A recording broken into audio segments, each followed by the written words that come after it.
name is Ivan Marovic, and I was a student activist and organizer back in the 90s, one of the leaders of Otpor, which helped bring down Slobodan Milošević back in 2000 in Serbia. I've been collaborating with Tavana since 2012, delivering a course on human rights advocacy and technology. And now, in this session, I will be talking about the role of advocacy groups in the elections, and more specifically, how can advocacy groups work with candidates. First thing we need to understand is that advocacy is politics. So advocacy groups are promoting the respect of human rights, they're trying to expand human rights, they're trying to fight the violations of human rights, expose them, and rally people to defend those rights. So this is, after all, very political, and it's even we should expect that those in power are not very happy with the work that advocacy groups do, and they see advocacy groups as political challenge to their rules. So the work of advocacy groups is highly political. Advocacy is politics, but we have to understand that advocacy is not partisan politics, and that advocacy groups play a different role than political parties, and these roles may be compatible, but sometimes they may be conflicting.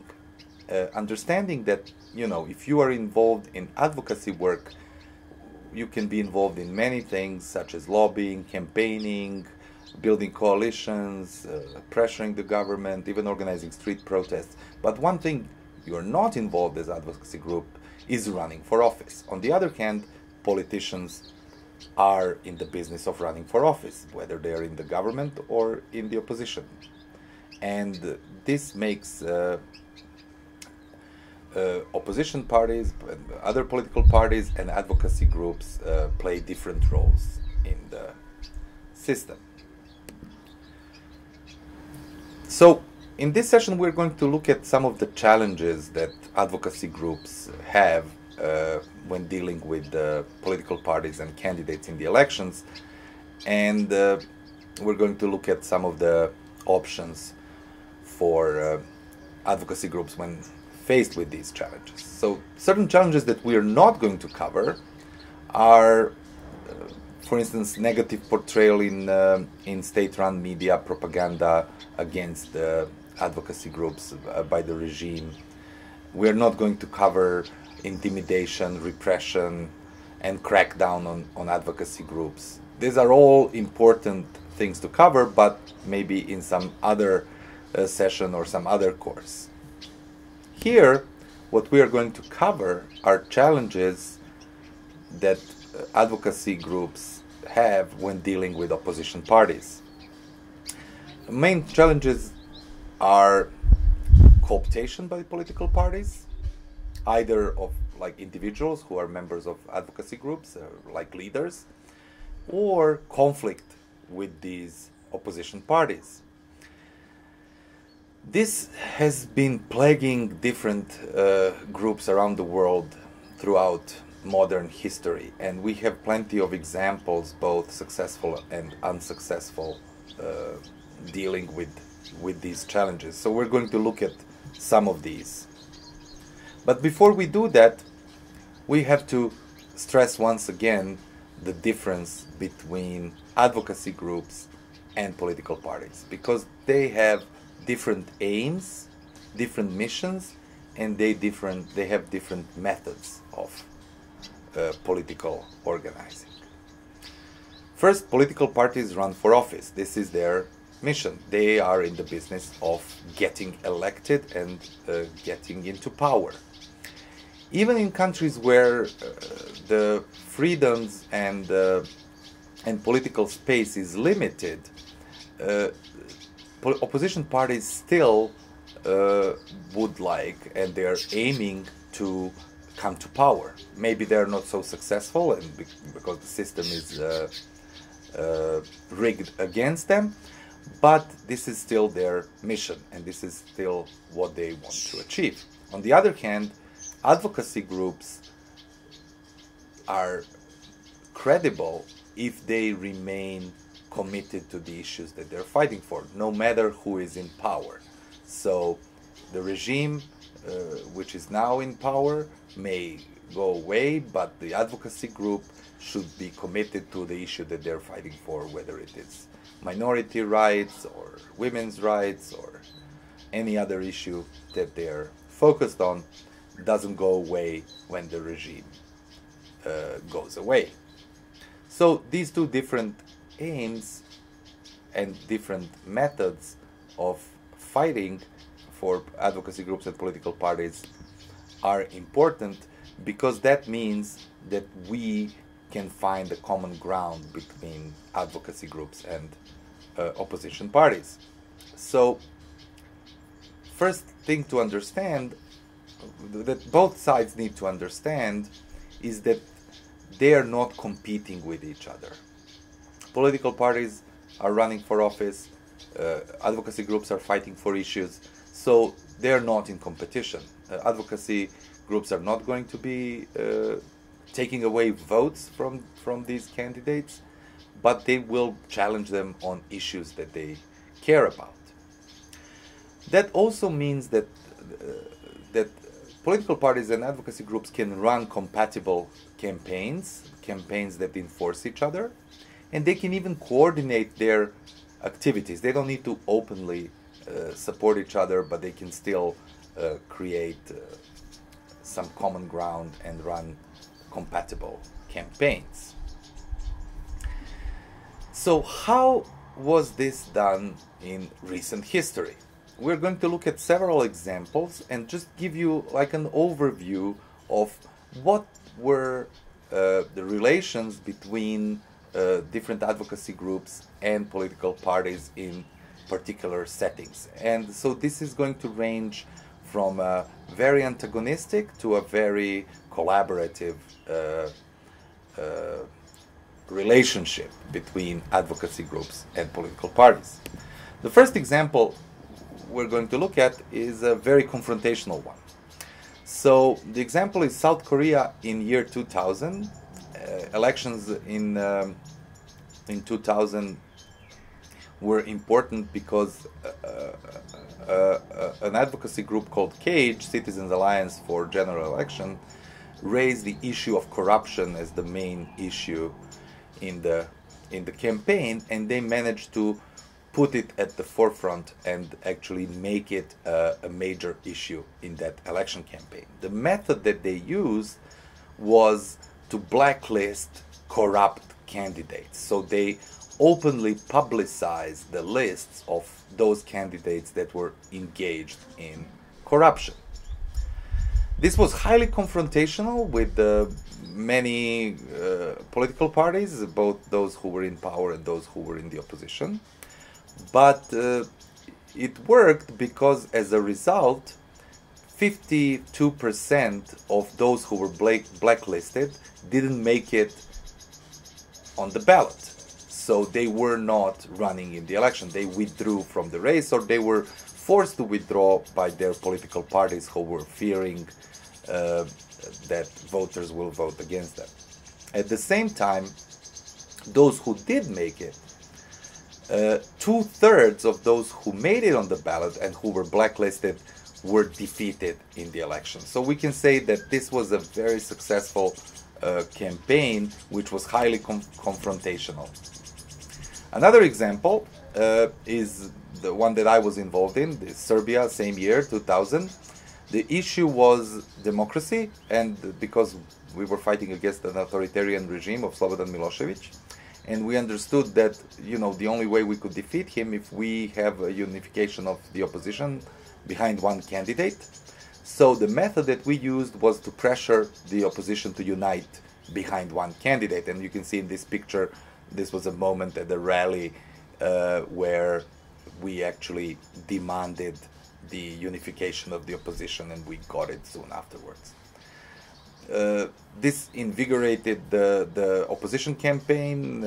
The voters were, you know, responsive and responded well to the united opposition and one candidate, and together with the Get Out the Vote campaign and other campaigns aimed at voter education, we managed to create the record turnout in the elections, and then we managed to counter the electoral fraud that happened after the election. So this was a sort of a confrontational, collaborative approach to the opposition parties. It was mixed. We pressured them to unite, but we also offered assistance and support in the campaign if they unite. Another example from Venezuela in 2006, the issue was also democracy, fighting against the regime of Hugo Chavez. And the method that the group called Sumate chose was to push for primaries to produce one candidate of the opposition for the same reason as in Serbia, but the difference was that they had a method of creating that one candidate in the primaries elections like that were unofficial, but where voters would choose the opposition leader. And as a result of that, actually all the candidates withdrew from the race in favor of Manuel Rosales, who ran in the election, so that they managed to succeed in this effort to unite the opposition. Another example, and one that is probably familiar to you, is Iran in 2009, and the issue was human rights and especially academic freedoms. If we talk about the student movement of Iran, that raised issues of academic freedom and overall freedoms and human rights, and issued a list of demands to candidates regarding those issues. As a result, candidates responded, especially candidate Karoubi responded favorably to these demands, but the issues were introduced into the race, and so they were part of the campaign and part of the pre-election atmosphere, which influenced the higher voter turnout in the election. And when the election fraud happened, people responded by protesting the election fraud. They wouldn't have done that if it weren't for the atmosphere that was created during the election campaign. So this is another example of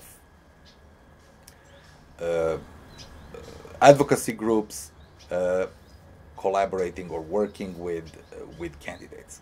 So as we can see, there is a range of approaches from more confrontational to more collaborative when it comes to opposition parties. But the lessons that we can learn from these examples and other examples is it is important to create and to maintain authentic identity of the advocacy groups. And that identity is connected to the issues that they're fighting for. So they have to stay true to their mission, and they have to stay committed to the issues that they're fighting for. And this is where their identity lies. They also need to focus on issues that are relevant to the voters and to make their issues that they're fighting for more relevant to the voters. That means that they have to understand what the voters are looking for and what they are concerned with. So if, for instance, if the issue is corruption, then advocacy groups need to create a connection between corruption and the economic, let's say, difficulties that citizens have, so that people understand why corruption is important and not to disregard it as a minor or irrelevant issue. So making these issues relevant to voters is also important. Avoiding confrontation with the opposition parties is also important, but that doesn't mean that we need to be very open to any suggestion coming from these political parties to avoid confrontation. We still need to remain independent. So we don't need to fight with the opposition parties, but we need to have a firm voice. So if we need to criticize them, we should. And this is important to remain independent and to maintain our identity.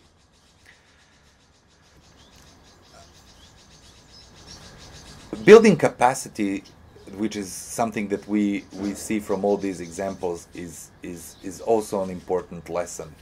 Forming coalitions, expanding networks, increasing the volunteer base, anything that can actually create the capacity to run campaigns and to influence voters is highly needed when we are dealing with different political parties. The stronger we are, the more important we are for them. Our voice is going to be heard more, and it's easier for us to remain independent because we don't need to rely on political parties to, how shall I say, help us out with the problems that we might encounter. The stronger we are, the more independent we can be. Another lesson is to work directly with voters, and this is where the strength of advocacy groups can stem from. Voters that care about issues that we fight for, and we represent them on those issues. That is let's say, a combination which is resulting in a very powerful voice of these voters through the advocacy groups that they're represented by. And another important thing is to clearly state your role after the elections. So even when the elections are called for, you are staying true to your identity and committed to your mission and the issues that you're fighting for, and you are laying out the plan for after the elections, what the group is going to do after the elections are over, and when everybody withdraws from the political scene, the government assumes power, the opposition assumes its role in the opposition. You have to be committed to the issues no matter what the result of the election is.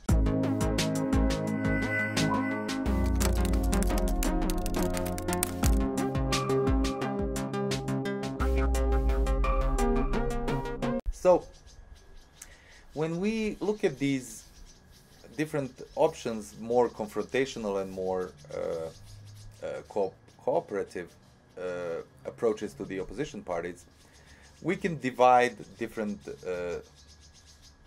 things that we can use into two categories: carrots and sticks. So carrots that we can offer to opposition parties is, for instance, GOTV campaign, Get Out the Vote campaign. This is a campaign that increases voter turnout, and usually those who do not vote, if they decide to vote, they would vote for the opposition. So that GOTV campaign favors the opposition. Although we don't openly support the opposition, we can still help them with the GOTV campaign, and they should know that. In some cases, we can even endorse a candidate as an advocacy group. In some places that is legally not allowed, but in some cases it is. Sometimes it's not wise to do so because we risk losing our independence and our identity.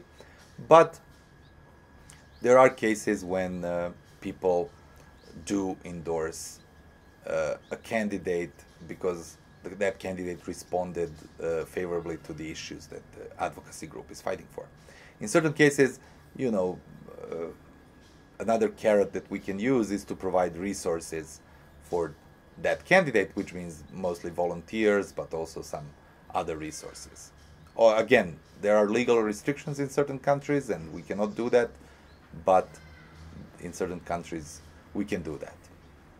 There are also sticks that we can use against candidates if they are not responding favorably to the issues that we raise, and even if they take the opposite stance on a particular issue. We can criticize these candidates openly.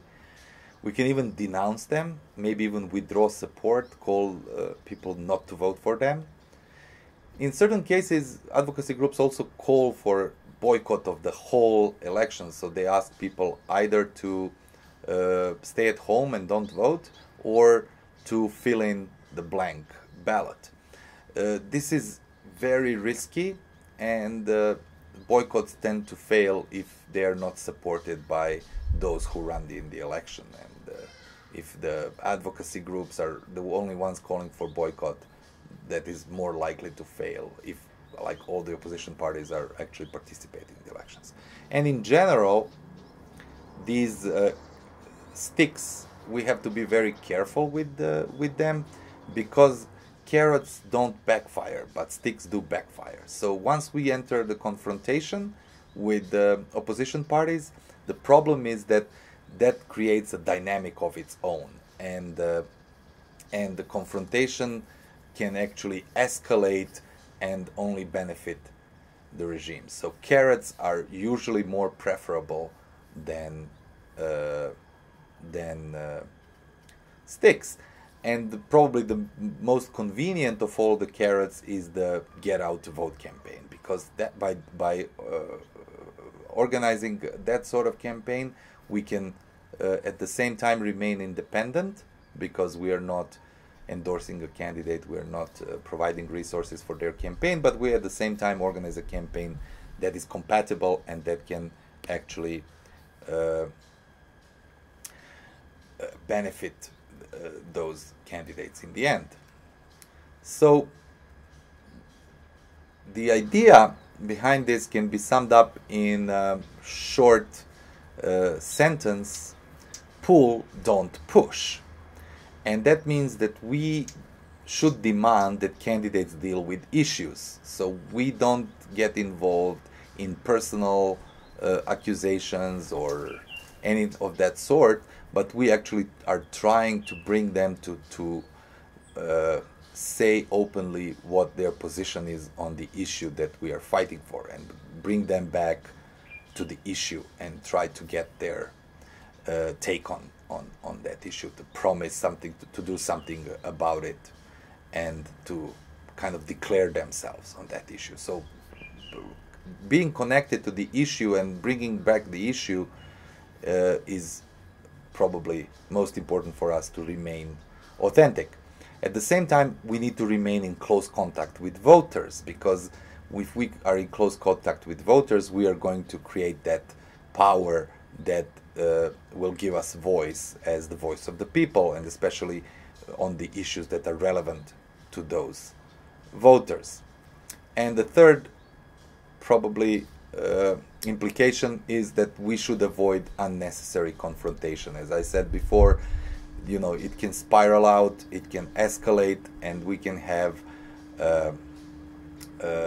accusations flying back and forth that, like, nobody is going to benefit in the whole,